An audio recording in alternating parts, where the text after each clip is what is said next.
27ویں آئینی ترمیم کیا ہے؟ 27ویں آئینی ترمیم کے مسودے میں کون کون سی ترامیم تجویز کی گئی ہیں؟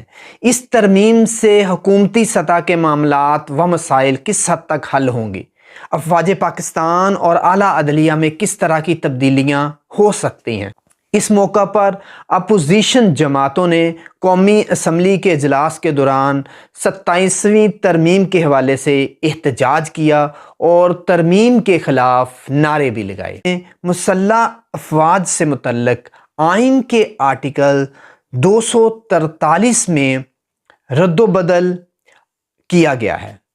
آئینی عدالت کے قیام اور ہائی کورٹ کے ججز کے تبادلوں سے متعلق تجاویز بھی دی گئی ہیں۔ اس ترمیم کے ذریعے army chief field marshal Asim Munir کو چیف آف ڈیفنس فورسز بنانے اور انہیں آئینی استثناء دینے کی تجویز دی گئی تھی۔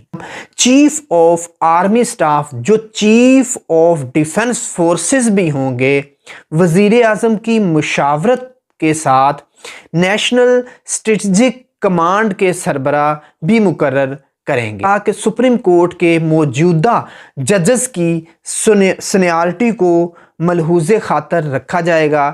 اس بل میں انہیں مکمل تحفظ حاصل ہے۔ آئین کے آرٹیکل 248 میں بھی ترمیم کی تجویز ہے، جس کے مطابق صدر کو عہدے کی مدت کی بجائے تاحیات استثناء حاصل ہوگا۔